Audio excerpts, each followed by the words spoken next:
What's up, my seductive little passion fruits? This is Rob from A Gay Guy Plays, and today on The Daily Grind, we're going to be revisiting a video that I did all the way in 2017, because let's face it, change is inevitable, so I figured that it's about time that I hit you with 5 more ways you can tell that you're a Warframe veteran. Alrighty, so just a quick disclaimer before we jump in, mainly because of the fact that I feel that the term veteran and veteranship seem to have a big stigma surrounding it in the community. Now, I'm not sure if it's newer players who don't quite understand or appreciate the historical contributions or the ways that veterans have previously shaped the game, or maybe if it's coming from more dedicated players who've literally stuck through every single content drought and collected every single weapon and finished every single focus tree and are like, I'm every bit as good as any one of those goddamn veterans. But I do want to go ahead and clear the air a little bit. When I say veteran and veteranship, it doesn't necessarily mean that we're better players or that we're better people in general. It's just that we have a lot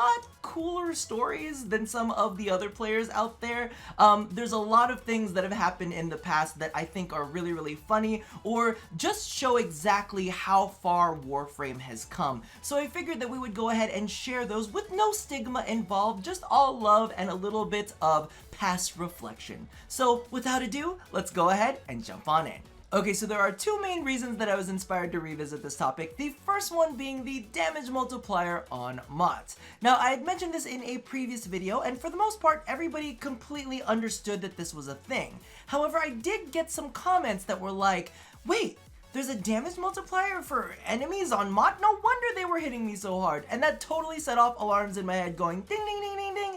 New players have no idea about the T4 Void, nor do they know anything about the old Void Key system. Now, I did have this confirmed by DE Glenn and DE Rebecca. There is a 2 times damage multiplier. I mentioned that there was a 4 times damage multiplier, but in all honesty, I think I might have just mixed that up because this is the T4 Void, 4 times damage multiplier. You see where I'm going there? Regardless, this all ties into our old Void Key system. And I'm gonna need all the veterans to pipe down real quick. I need you to put away your pitchforks and your torches. I don't think it's ever coming back. Regardless, the way that the old Prime blueprints were handled is we had a Void Key system where you would earn these keys that were attached to different mission types in the Void, and also different difficulties. So we had the Tower 1s, the Tower 2s, and the Tower 3s initially.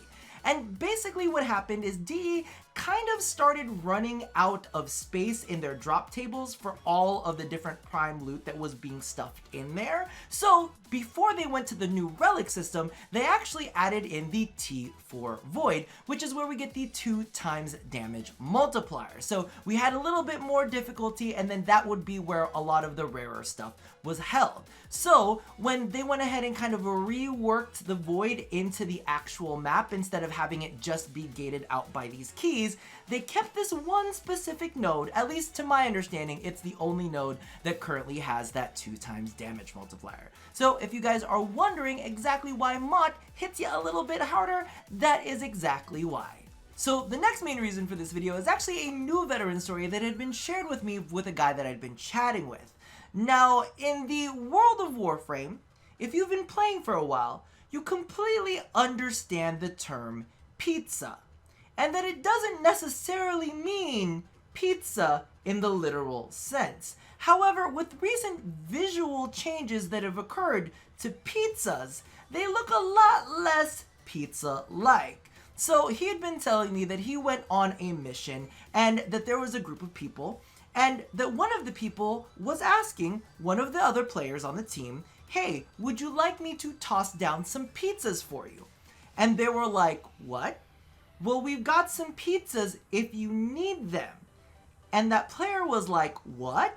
And this is one of those moments where I was like, oh my god, you're right, they don't look like pizzas anymore. It doesn't make any sense. So for those of you guys who aren't following, health, energy, and ammo pads used to be a little circular disc that looked kind of like a Norokin pizza. I know it doesn't actually look super duper pizza-like, but it's kind of similar.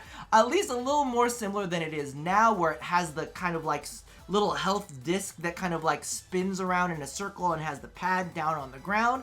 But it's one of those moments that was like, ah shit, that just happen, and it just goes to show how fast things can change in the world of Warframe, how a small visual tweak can literally separate a new player from a more veteran player. And so, I would like a couple F's in chat for the death of health, energy, ammo, and shield pizzas.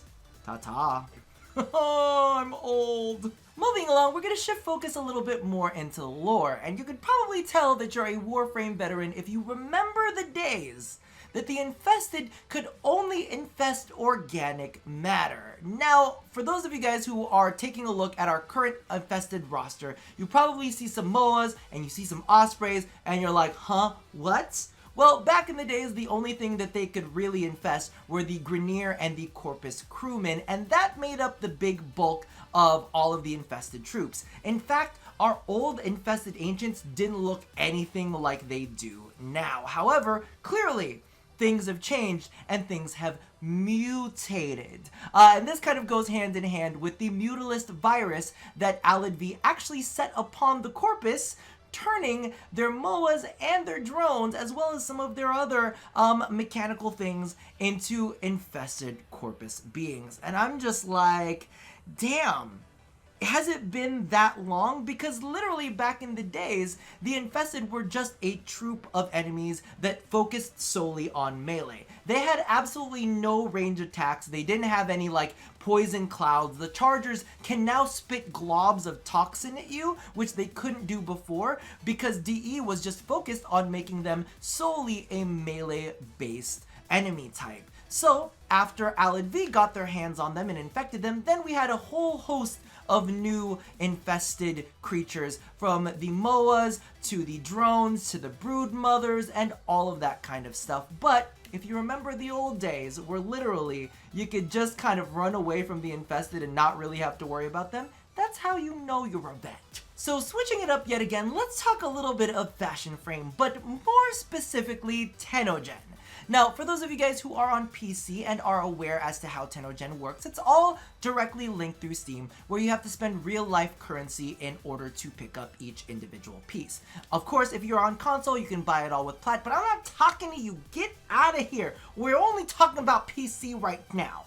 However, if you do check in the market, you'll notice that there are a couple Telogen weapon skins that are available for Platinum.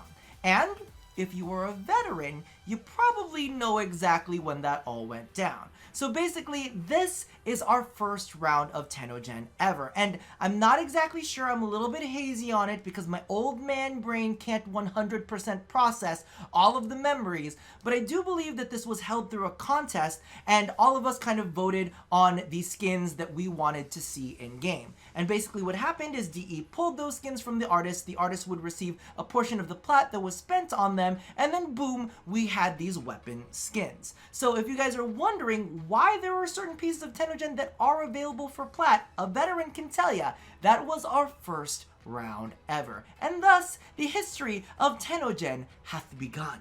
Now, the fifth and final way you can tell you're a Warframe vet that I want to address in this specific video is that you remember a very specific time and or place where the Tenno failed to defend the system. Not because the missions were too hard, not because the enemies were overwhelming, but because we wanted to see what would happen when the Strata Relay blew up. So for those of you guys who are aware, we have an event that is called, you know, the Fomorian Threat. And basically, all of these Baelor Fomorians would come around and try to blow up different relays. Well, back in the day, we defended a couple of the relays, and as a community, we all decided, you know, what happens if we just let one go? Because I'm sure that DE has just assumed that we're gonna go ahead and defend everything, because that's in our nature, right? But what if we decided to go a little bit rogue? And I always feel bad for any of the D&D dungeon masters out there. I'm sorry, but this is us going rogue. The party has gone awry. And we wanted to see exactly what would happen if the relay blew up. And let me tell you, there were so many people congregated on that motherfucking relay just waiting to see exactly what would happen. And then, of course, you know, just to further taunt us, in our inboxes, we were sent this glorious visual of the relay being blown up by Mr. Heck himself. And to be honest with you, it was a little bit satisfying.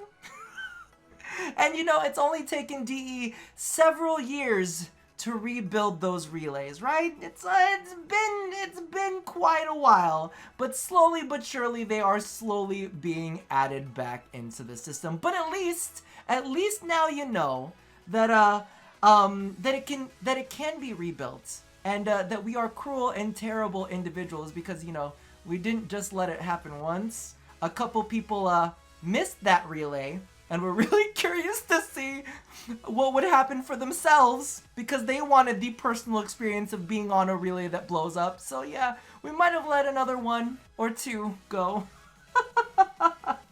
But you can really tell you are a Warframe vet if you remember being on one of those relays as it blew up. Y'all are fucked up, but also hilarious at that same goddamn time. Regardless, that does it for this installment of 5 more ways you can tell that you're a Warframe vet. If you have any Warframe veteran stories, feel free to go ahead and chuck them down in the comments below. Sharing is caring, and let's be real, talking about the history of Warframe is always very, very interesting, and seeing how things have changed and progressed, how the community has helped guide DE through some of their darker moments in time and bring them into the light is always a really great feeling. So toss all of those down in the comments below, and give this video a thumbs up if you enjoyed it, if it brought back some old memories and made you want to go watch some really, really old Gay Guy Plays videos where I looked about 50 pounds heavier. Let's pretend that that didn't happen either, alright? So that about does it for me for now, my little passion fruits. So as always, love somebody, hurt nobody, and touch your body. I'll see you guys next time. Bye-bye, and stop being so goddamn seductive.